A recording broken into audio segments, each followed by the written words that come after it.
नमस्कार। नमस्कार, स्वागत है आपका एक बार फिर से चुनाव यात्रा में। चुनाव में यदि बात करें तो तमाम पक्ष अपने अपने दावे के साथ मैदान में आ चुके हैं। भारतीय जनता पार्टी की बात करें तो उसने एक जो सबसे अहम मुद्दा बनाया है कानून व्यवस्था और माफियाओं को जेल के अंदर कर देने की, उसका जो एक मेन सिंबल है, जैसे ही बात होती है कि हमने बदमाशों और माफियाओं को जेल के अंदर कर दिया तो दो तीन चेहरे जहन में आ जाते हैं। उसमें से एक चेहरा है मुख्तार अंसारी का। तो इस वक्त हम मौजूद हैं मुख्तार अंसारी के गढ़, जहां से वो विधायक चुने जाते रहे हैं, उनके इलाके यानी मऊ में। मुख्तार को माफिया कहा जाता है तो कुछ लोग मसीहा भी कहते हैं। तो इस बार का चुनाव अगर मऊ में हम बात करें तो माफिया बना मसीहा होने जा रहा है। तो हम मऊ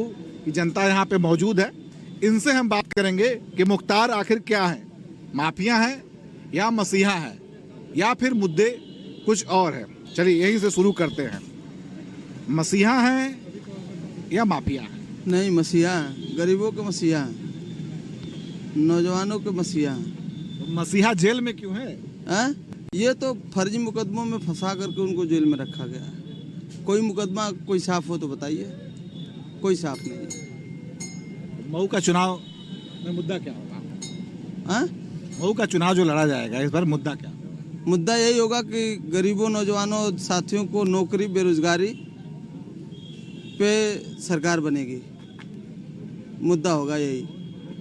जी आप बताएं। इन्होंने कहा कि मसीहा है, अगर मसीहा होते तो जेल में होते कि जनता के बीच में होते, जनता की सेवा करते। नहीं, उन्होंने एक बात और भी कही कि फर्जी मुकदमे में फंसा दिया। फर्जी मुकदमे सर, जीप पे सरेआम असलाह लहराते हुए उन्होंने मऊ में दंगा कराया था। जो उस समय का वीडियो आप यूट्यूब पे देख सकते हैं, उसमें असलाह लहराते हुए इनकी हाथ में बंदूक और असलाह लहराते थे सरेआम। आप कह रहे हैं कि मसीहा है? किस हम नहीं कह रहे, आपके बगल में साथी हो, साथी परेशान है क्योंकि इनका काम खत्म होने वाला है। थोड़ी मोड़ी जो बचे हैं वो भी साफ, 44 जो बचे हैं वो भी इस बार साफ हो जाएगी। 350 हम लोग जीत रहे हैं। भारतीय जनता पार्टी 350 सीटों एक बार निकाल रही है, ये जान जाइए। और मुख्तार अंसारी शुरू से ही अपराधी हैं, बाहुबली हैं, उसमें ऐसी कहने की कोई बात नहीं है। आप बच्चे मऊ से किसी से पूछेंगे बता देगा कि क्या है, मसीहा है कि अपराधी है। आप बताएं मुद्दा क्या होगा? कोई सड़क पानी बिजली मुद्दा रहेगा या मुख्तार ही मुद्दा रहेगा? नहीं, आधारभूत तो मुद्दा रहेगा, हरदम रहेगा, पहले भी था और आगे भी रहेगा। रोजगार, विकास और अच्छा सुशासन, प्रशासन की अच्छी व्यवस्था, माफियाओं के ऊपर बुलडोजर और भू माफियाओं पर बुलडोजर जैसी उन लोग आपराधिक जैसी प्रवृत्ति है, कानून उस पर कार्रवाई करेगी। इसी पर हम लोग फिर से 2022 में फिर से काम करेंगे। आप बताएं। जी, इस बार देखा जाए तो दोनों पक्ष का अलग अलग हिसाब है, लेकिन व्यापारी वर्ग, अगर मैं एक व्यापारी हूँ, उस हिसाब से अगर देखा जाए तो बीजेपी गवर्नमेंट वापस आनी चाहिए। सबसे पहली चीज़ की, चाहे किसी भी समुदाय से हो, हिंदू हो, चाहे मुस्लिम हो, चाहे सिख हो, जैन हो, कोई भी, जब एक दंगा होता है शहर में तो पूरी अर्थव्यवस्था डंप हो जाती है। अर्थव्यवस्था डंप होने के कारण हमें खाने के लाले पड़ चुके हैं। हमने 2004 का दंगा मैं बचपन में देखा हूँ कि गेहूं उबाल के लोग यहाँ पे खाए हैं। मुद्दा मऊ जनपद की अगर बात करेंगे और मऊ विधानसभा की बात करेंगे तो विकास और जन कल्याणकारी योजनाओं के साथ साथ एक जो महत्वपूर्ण मुद्दा है वो यहाँ से जो वर्तमान विधायक है वो अभी है, क्योंकि लगातार कई बार से वो विधायक है और मधुबन विधानसभा जो ये विधानसभा की सीट है मऊ सदर की, उसका विकास ठप हो चुका है। योगी जी के नेतृत्व में जो जन कल्याणकारी योजनाएं जनता के अंतिम व्यक्ति तक पहुंची थी, उन सबको आगे और ले जाने के लिए कैसे आगे और बढ़ेंगी फिर से 2022 में, इसलिए इस विधानसभा पे अपना विधायक बैठाना जरूरी है। अभी आप बात कर रहे थे कि वो माफिया हैं या मसीहा हैं। माफिया की परिभाषा अगर उनके लिए प्रयोग की जाएगी तो वो भी कम पड़ेगी। उस समय मुझे याद है हम लोग बचपन में बहुत छोटे उम्र के रहा करते थे, और मुझे याद है यही मऊ सदर की धरती है और यही मऊ शहर है जिसमें लोग जब दीपावली, दशहरा और ईद और मुहर्रम का समय आता था तो ये मऊ के लोग, बाजार के लोग अपने लिए एक एक महीने तक का राशन खरीद के रख लिया करते थे, क्योंकि ये मऊ शहर दंगे की चपेट में जाने वाला होता था। लेकिन पिछले 5 वर्षों से, जब से भारतीय जनता पार्टी की सरकार बनी है, इस मऊ शहर में नहीं, उत्तर प्रदेश में कहीं भी एक भी दंगा नहीं हुआ है।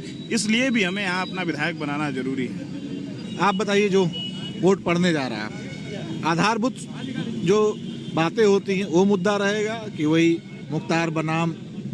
देखिए, आप मऊ सदर में हैं और मऊ सदर में शुरू से यही चले आया है। गंगा जमुनी तहजीब जो मानी जाती है उत्तर प्रदेश में 2017 के बाद लागू हुआ। पूरा हिंदू मुसलमान अमन चैन के पूरे 5 साल नींद सोया, सिर्फ 3 लोग नींद नहीं सोए। आप अभी कह रहे थे कुछ देर पहले कि मुख्तार मसीहा हैं या माफिया हैं। मैं आपको बता दूं कि पूरे उत्तर प्रदेश में लगभग 25% आबादी, 21-22% मुस्लिमों की आबादी है। सिर्फ 3 को ही मुकदमा क्यों होता है? वो पूर्ण रूप से अपराधी है इसलिए मुकदमा होता है। मुख्तार, अतीक और क्या नाम है, आजम खान, 3 लोगों पे ही मुकदमा क्यों होता है? बाकी सारे मुसलमान अमन चैन से अपनी रोजी रोटी का काम कर रहे हैं। आप जाके देखिए घरों में अपना काम कर रहे हैं आराम से।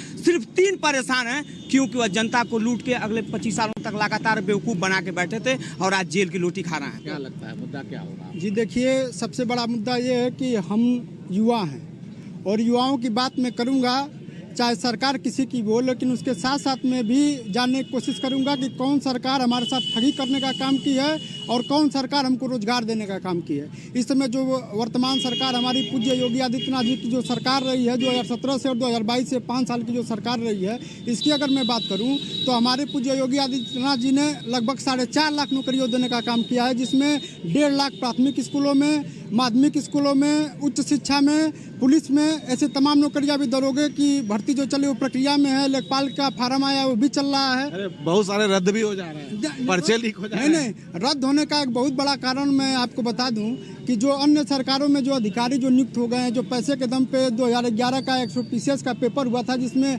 पूरा एक विशेष वर्ग को रखा गया था, तो वो जो अधिकारी जो भ्रष्टाचार के रास्ते से आए हुए हैं, अगर वो हैं तो वो कहीं ना कहीं भारतीय जनता पार्टी को नीचा दिखाने का काम करते हैं। हमारी भारतीय जनता पार्टी रोजगार का जो एक मुद्दा बना था कि बस जो सरकारी नौकरी करता है और जो सरकारी तनख्वाह पाता है वही रोजगार करता है, लेकिन उस अवधारणा को बदलने का काम किया है। स्वरोजगार के माध्यम से, MSME के माध्यम से और 1 डिस्ट्रिक्ट 1 प्रोडक्ट के माध्यम से तमाम रोजगार दिए गए हैं, जिसमें रोजगार जो हताश हो जाते थे, निराश हो जाते थे, लेकिन उसके बाद उनको रोजगार दिया गया जो आज तमाम अपने लघु और कुटीर उद्योग के माध्यम से अपना। फिर आते हैं आपके पास और भी लोगों से बात करते हैं।